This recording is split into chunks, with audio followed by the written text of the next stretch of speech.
Hello everyone. I'm here to introduce the results of the fuzzing competition, both the results and some post-mortem analysis on what went wrong and how we're going to do better next time.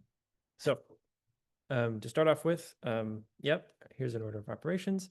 I'm going to start with the background, then we're going to do an introduction of the contestants. And so I've inserted the contestant presentations in the middle of my presentation, just so we don't reveal who won before they actually announce who they are. Then I have the competition definition in terms of the technical details of the setup and postmortem analysis, and the questions and answers and request for comments. So a little bit of background before we get started.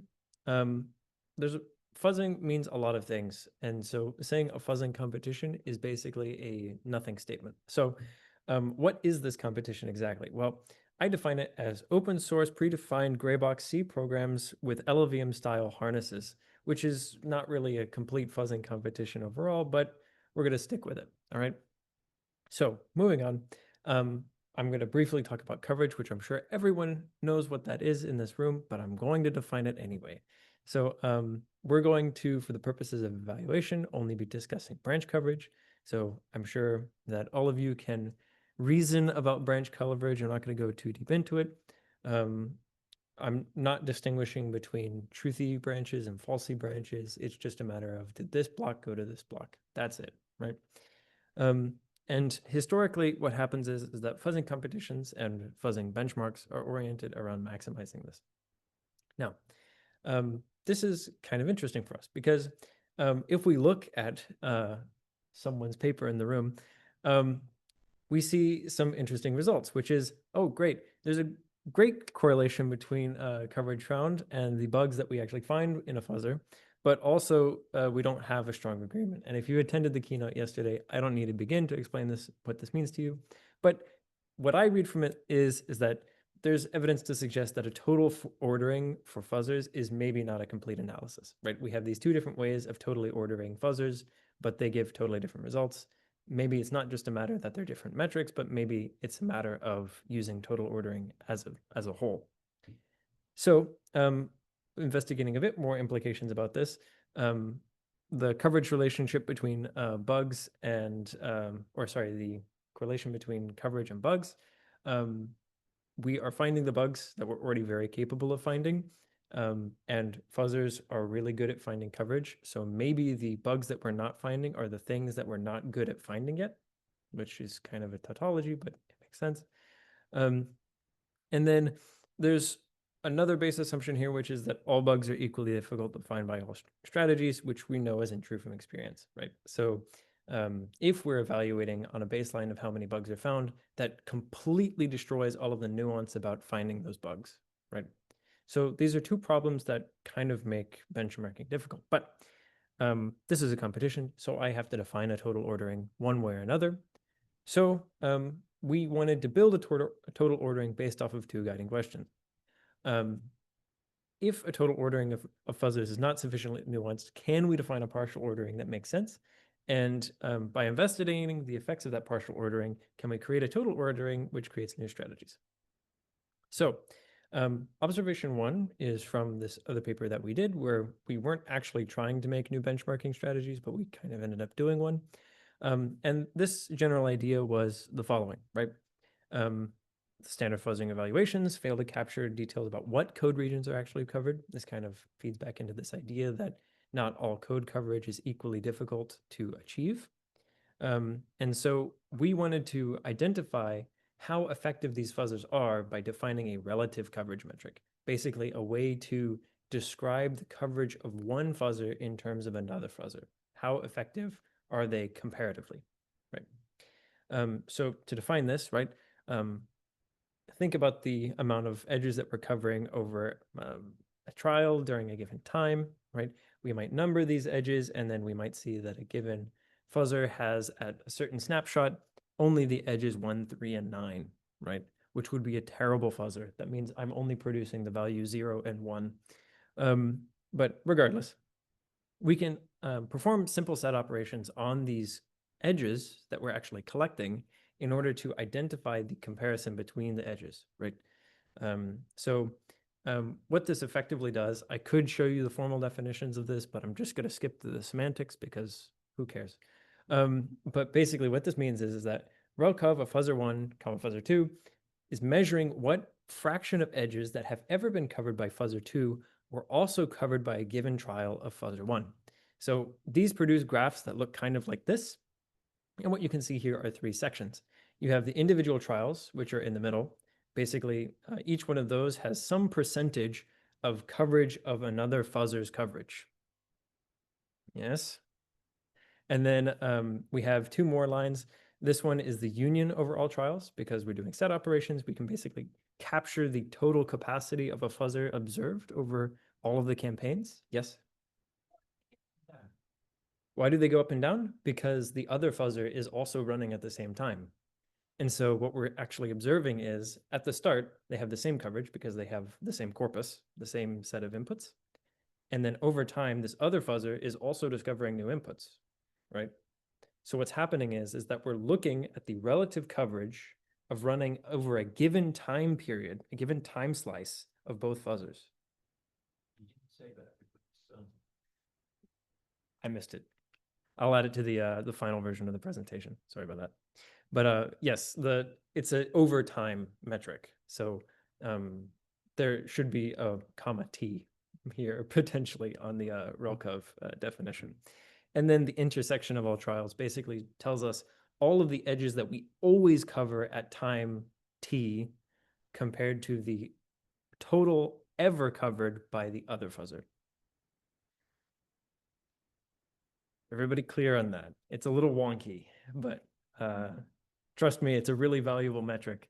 What's really nice about this is that we actually have an asymmetric metric defined here now.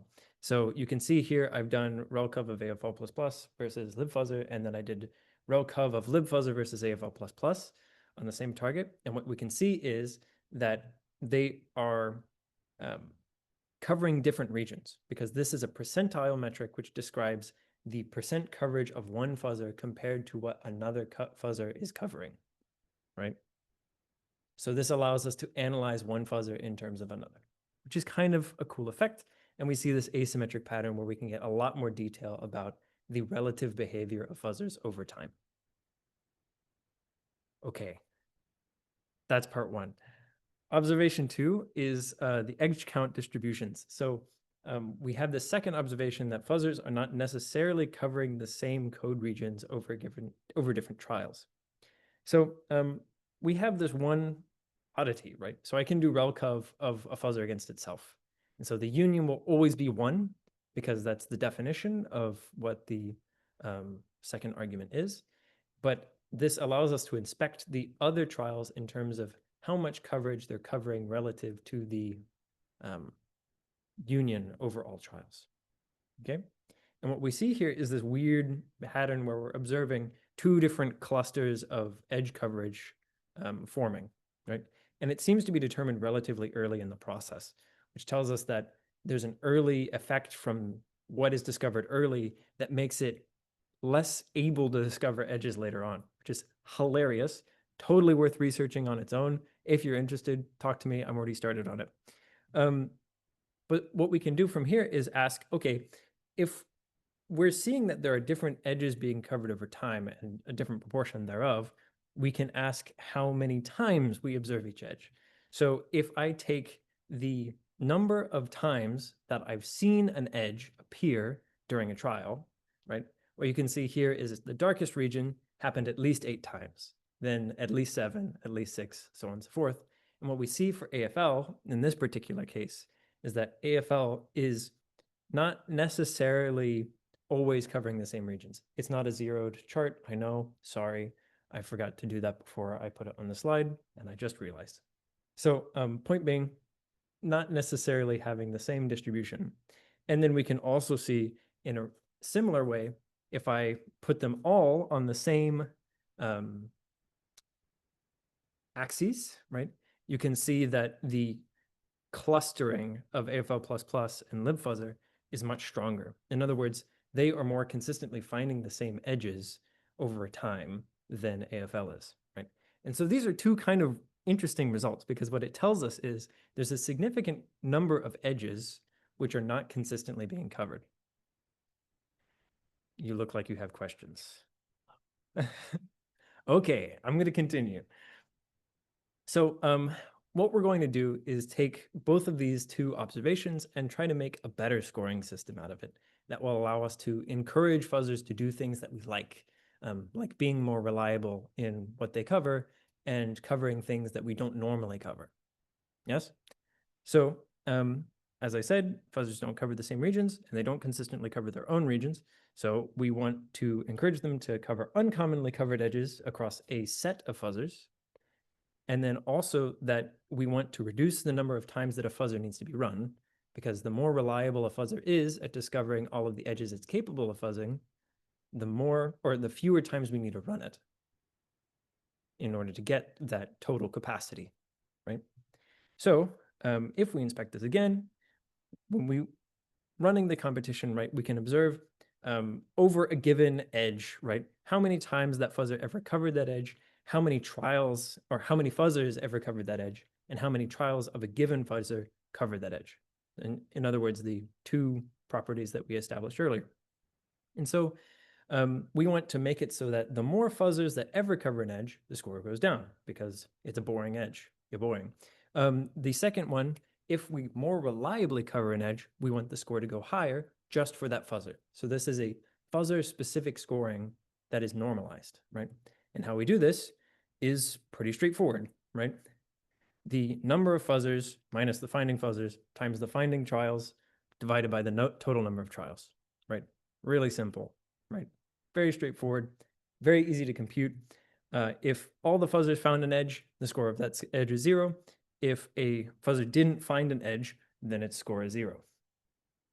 Great. Any questions?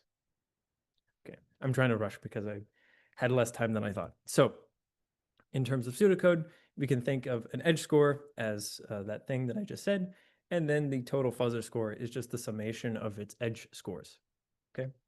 And what we hope to do is encourage fuzzers that get submitted to find uncommon edges reliably. Okay. With that said, let's introduce the contestants. So we have two competitors. We have HFuzz, which is a parallel execution of, otherwise known as ensembling, of Z-Taint Havoc, which was submitted to SBFT'25. We have, and that was the algorithm that they presented in their tool report. Then we have Fox from CCS24, libafl from CCS22, and AFL++ from Wood20.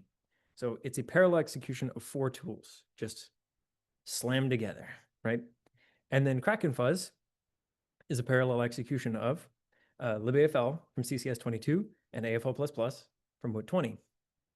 And they also include intermediate corpus unification and minification, which means that they take the set of inputs that they have collected so far and discard the ones that they perceive to be not contributing to further exploration.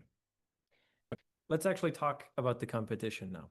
So were there any questions about the tools? I'm happy to answer them. I think I understand the papers enough to answer some basic questions. Okay, so in terms of the setup, there's going to be a lot of text on this slide, so I'm going to just go through it. We ran this on a local fuzzbench, so not using the Google Cloud infrastructure. And we used quite a bit of tuning to make sure that there was no noise that we were introducing from local operating system or hardware. We ran this in 2 rounds with 8 benchmarks, 9 evaluated fuzzers, 20 trials per fuzzer, 24 hours per trial, which is roughly 8 CPU years of evaluation time. And we collected about 500 gigabytes of coverage data over that period, which is a lot. So we included several baselines. We included AFO++, Darwin, EcoFuzz, FairFuzz, libafl, libfuzzer, and Centipede. Those of you who like fuzzing will surely be familiar with most of these names. I won't go into them all in depth, but they represent certain baselines that we would like to include for this kind of novelty-based metric system. So we included some benchmarks. These are the software targets that we actually tested against. These are going to be curl, FreeType2, HarfPuzz, LCMS, libjpeg turbo, libpcap, embedTLS, and systemd. right? And the specific names of these benchmarks are more lengthy, but I decided not to put them in full on the slide. You can find them in FuzzBench. All right. Now I can show you the results. I'm sure you can all read a table. However, I've been told that showing a table in a presentation is taboo. So I've decided to just show you the really important bits, which is for classical score, we found that Kraken had the highest mean percentile score. I know doing a mean with percents is kind of not okay, but this is what we've historically done in benchmarking, so deal with it. And then in terms of both ranking and in terms of the actual raw score, Kraken got best in both the normalized classical score and the normalized raw score. And then second in classical was libafl, and second in raw score based, we have HFuzz with the rank tied with libafl. Okay, but this isn't the whole story. This table has a lot of numbers in it, which are besides this last row. So let's look at a couple of them in particular, right? So, yeah, I actually already announced this, so disregard that. Congratulations, Kraken, by the way, for winning the competition. I know you didn't feel like you won, but you did. So congratulations.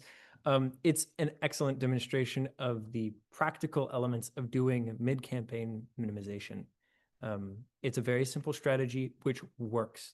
There's a reason why they use it in cluster fuzz. There's a reason why they use it in very long-term fuzzing campaigns. It remixes and diversifies the sample set that you're actually submitting to the fuzzer over time.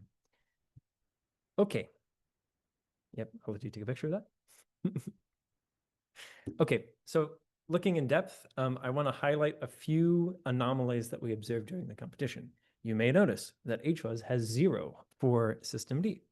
The reason for this, and they presented this as NaN, but we are presenting it as 0 for a very specific reason, which is that they were unable to complete any trials because they were issuing test cases that caused out-of-memory errors that terminated the trials, and their fuzzer was not resilient against restarts. So it was actually causing their fuzzer to be unable to complete the trials successfully. Without the complete data, we determined that this has to be scored as a 0. They were able to produce these inputs significantly earlier than they were actually able to get anywhere progress-wise in the target. So they ended up being 8th place either way. What we take away this as is actually a positive thing. Even though their fuzzer was not resilient against preventing these issues, what we believe actually has happened here is that they discovered out-of-memory errors that have as of yet not been discovered by other fuzzers. So while it's a win for the credibility of how their fuzzers are working, this was not in line with what we established as part of our evaluation data, and thus we had to mark it as 0. Second of all, we wanted to highlight that HFuzz does really well on embed TLS. It comes in first place, hitting all of the edges that have been observed across all of the targets, or all of the fuzzers, right? And the second place fuzzer only covers 56% of those, right? So quite a bit more than anyone else. And the reason we suspect that this happened is that HFuzz also included Fox, which if we look at historical data for Fox's performance on the embed TLS target, we see that it has pretty much exactly this behavior. When comparing the raw code branch coverage data from previous FuzzBench runs, we observed that Fox gets precisely the number of edges that were found by HFuzz during the competition. So ensembling works. In the same time, we observed some other oddities with this libjpeg turbo. So libjpeg turbo is an image parser. Many of you will be familiar with it, especially because it has been the subject of a lot of fuzzing research. What's interesting here is we can observe the normalized classical score, and everybody kind of gets roughly the same score here. You know, they're kind of just doing what they do, right? Then we look at the rel score, and you'll notice that this changes a lot. Right? I'll give you a second to absorb this data. Basically, what we observe is a massive rank change across all of these fuzzers because of the inclusion of rel score, right? where normally rel score doesn't affect the rankings that much, for libjpeg turbo, it significantly affected the results. And the reason for this is that fuzzers very inconsistently find edges, right? They typically get stuck in one particular path or another during the fuzzing campaigns.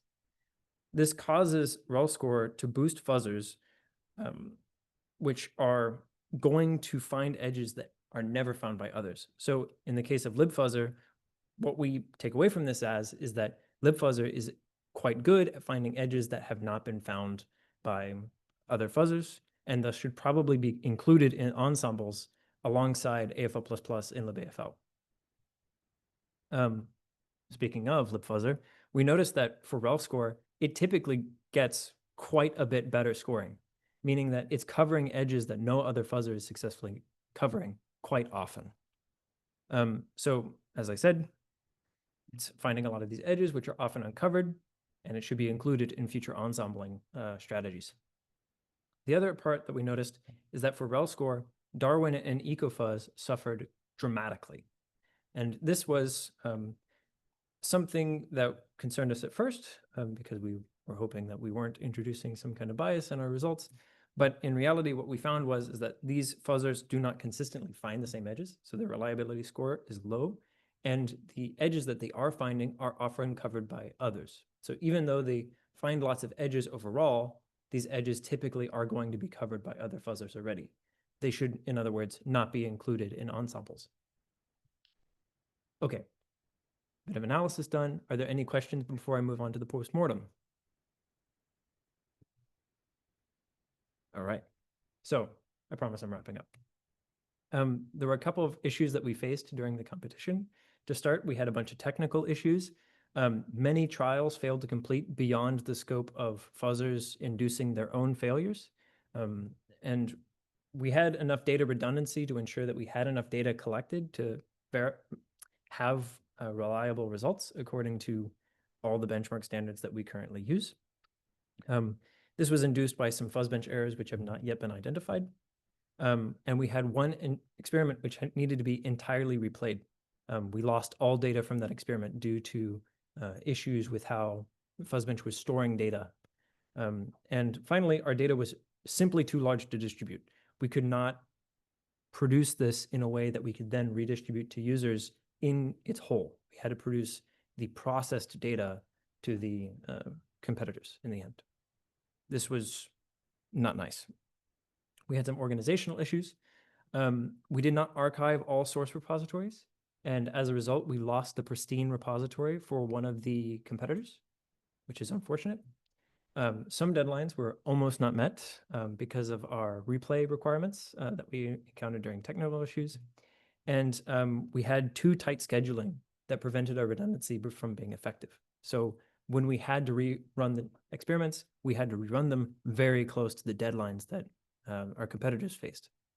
So beyond that, we also had some scoring issues. There are some technical ones. Our initial implementation of scoring was erroneous. So in our first round results, we reported something that was slightly incorrect. We found that it did not affect the rankings, but it did affect the computation of the score. We corrected this for the second round, so the final scores are correct. And then the normalization, we're concerned that even though we normalized, because we had an inconsistent number of trials, we had an inconsistent representation of each fuzzer. So there is potentially some amount of incorrectness that was induced by this result. And then there were also some philosophical issues with our scoring, right? Our scoring wasn't ending up being that different, right? Fuzzers that find lots of coverage typically find edges that other fuzzers aren't finding. It's kind of an obvious when you say it like that, but this was something that we were hoping to avoid. And second of all, we just did not successfully encourage discovery of new edges. What we found in the end was most of these edges had already been found by existing tools, and we're not meaningfully covering them more reliably.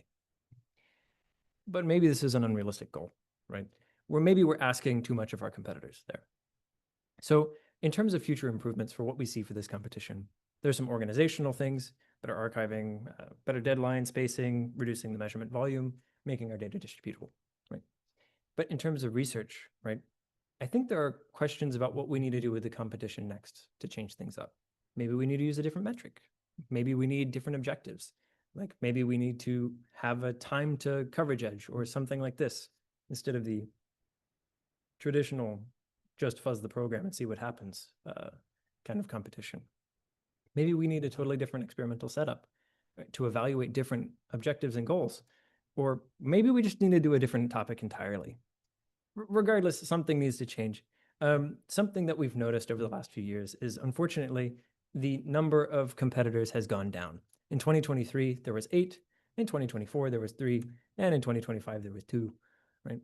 And this reflects a shift not only in people's relationship to our project, but also in relation to research. We also noticed that a lot of new advancements into open source, coverage guided C program fuzzing is somewhat reducing. Right? We're seeing fewer and fewer papers published in this regard and fewer real increment or fewer major steps in our progress in this domain. So what should we do next? Right? That's the question I want to leave you with. And yeah, I'm going to open up for questions and answers and a request for comments. So thank you.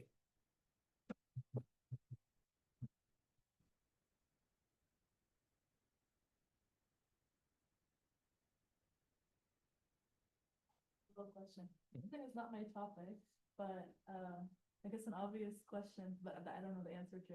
Why are you not scoring it based on the number of bugs that it finds? Is it not finding any bugs, or? So the bugs that are in these data sets are extremely, they're sparse for one. And not only are they sparse, but they're also way overfit at this point.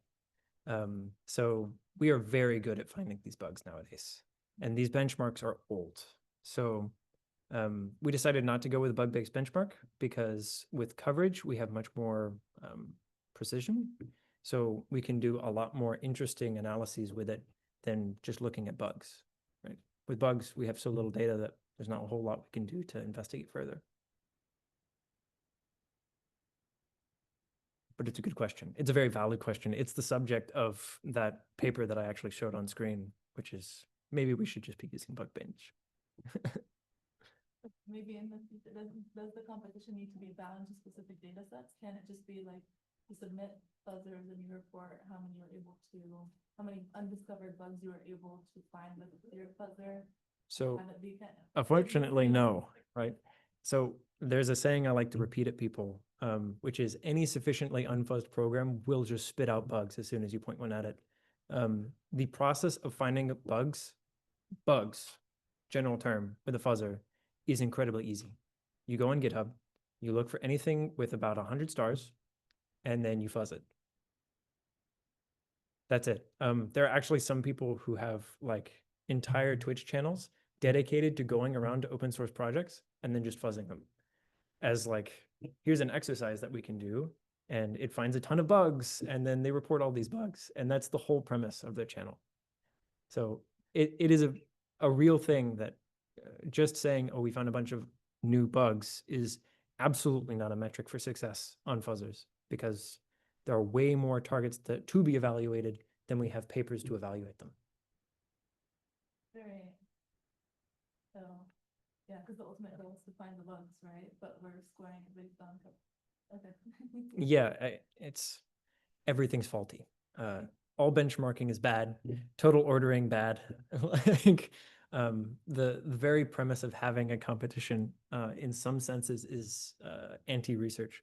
But I think it encourages some directions of research that we should still be pursuing. So it's difficult to balance.